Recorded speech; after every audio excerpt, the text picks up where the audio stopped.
আমাৰ দলৰ কৰ্মী সভা অনুষ্ঠিত হ'ব। মই পঞ্চায়তলৈ যাব পৰা নাই।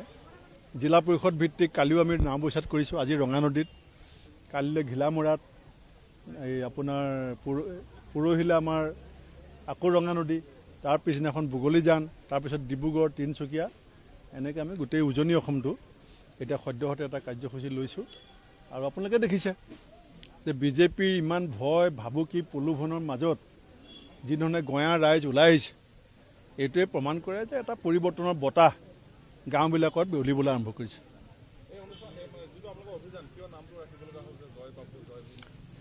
জয় বাপু, জয় ভীম, জয় সংবিধান আমি এইকাৰণে ৰাখিছোঁ যে সংবিধানৰ প্ৰতি যদি ন্যূনতম সন্মান থাকিলেহেঁতেন, গণতান্ত্ৰিক প্ৰমূল্যৰ প্ৰতি যদি সন্মান থাকিলেহেঁতেন, তে এটা নিউজ উলিওৱাৰ কাৰণে সাংবাদিকক গ্ৰেপ্তাৰ কৰাৰ দুঃসাহস এই বিজেপি চৰকাৰে নকৰিলেহেঁতেন। আজি মুখ্যমন্ত্ৰীয়ে কৈ থাকে যে অসমত ক'তো অবৈধ চিণ্ডিকেট নাই, কয়লা চিণ্ডিকেট নাই।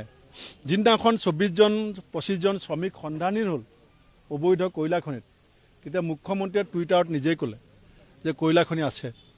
আকৌ যেতিয়া গম পালে যে সেই কয়লা খনিৰ ভাগটো তেওঁলৈ আহি থাকে, দেৱলাল গাৰ্লোছাৰ পত্নীৰ নামত মিনাৰেল ডেভেলপমেণ্ট কৰ্পৰেশ্যনৰ ডকুমেণ্টছ আপোনালোকে সংবাদ মাধ্যমে দেখুৱাইছে যে কি ধৰণে দেৱলাল গাৰ্লোছাৰ পত্নীয়ে অবৈধ কয়লা খনিত চৰকাৰৰ অনুমতি লৈ পেলাই অবৈধ কয়লা ব্যৱসায় কৰি আছিলে। যেতিয়া গম পালে যে দেৱলাল গাৰ্লোছাৰ ঘাট যদি হাত দিবলৈ যায়, তেতিয়া তেওঁ কাৰ নাম কৈ দিব? আচল যিটো কয়লা মাফিয়া চৰ্দাৰ তেওঁৰ নাম লৈ ল'ব। এতিয়া সেইকাৰণে মুখ্যমন্ত্ৰীগৰাকীয়ে এই কথাবিলাক গাপ দিবৰ কাৰণে চেষ্টা কৰিছে। CBI এতিয়া চকুত ক'লা কাপোৰ বান্ধি আছে, পুলিচে চকুত ক'লা কাপোৰ বান্ধি আছে, ইলেকশ্যন কমিশ্যন এতিয়া নিৰপেক্ষ নহয়, জুডিচিয়াৰীত আপুনি গা জোৰত এতিয়া সিদ্ধান্ত ল'ব পাৰে। এই কথাবিলাকৰ কাৰণে আমি ৰাইজক কৈছোঁ যে ৰাইজ এতিয়া সচেতন হ'ব লাগিব। সংবিধান আৰু গণতান্ত্ৰিক প্ৰমূল্য আৰু সমাজবাদ, ধৰ্ম নিৰপেক্ষতা বচাবৰ কাৰণে আম্বেদকাৰ ডাঙৰীয়া, গান্ধীজী আমাৰ কাৰণে কিমান প্ৰাসংগিক, আৰু তেওঁলোকৰ অৱদানক বাদ দি যে আমি দেশখন যে অচল হৈ যাম, আমাৰ সামাজিক যিটো পৰিকাঠামো, এই পৰিকাঠামো ধ্বংস কৰিবৰ কাৰণে বিজেপিৰ যিটো ষড়যন্ত্ৰ, তাৰ বিৰুদ্ধে আমি ৰাইজক একত্ৰিত কৰিবৰ কাৰণে চেষ্টা কৰি আছোঁ। দিল্লী মই ইমান খবৰ ৰখা নাই, কিন্তু মই এইটো শুনিছোঁ যে আমাৰ বৰ বেছি ভাল হৈছে বুলি মই খবৰ পোৱা নাই। 26ৰ কাৰণে বিজেপিয়ে তেওঁলোকে অক্টোবৰ মাহতে প্ৰাৰ্থী চূড়ান্ত কৰিব বুলি কৈছে। চাওক, আমি ইতিমধ্যে কংগ্ৰেছ দলৰ পঞ্চায়ত কেন্দ্ৰিক প্ৰাৰ্থিত্ব আমাৰ সিদ্ধান্ত হৈ গ'ল। আমি যিহেতুকে পঞ্চায়ত নিৰ্বাচন আনুষ্ঠানিকভাৱে ঘোষণা হোৱা নাই, সেইকাৰণে এতিয়ালৈকে আমি প্ৰাৰ্থীসকলৰ তালিকা উলিওৱা নাই। এতিয়া মোৰ কাষতে জিলা কংগ্ৰেছৰ সভাপতি আছে আমাৰ লখিমপুৰতে। এতিয়া এইটো জিলা পৰিষদত কোনে খেলিব ৰাইজেও গম পায়, আৰু আমাৰ দলৰ সিদ্ধান্ত আছে।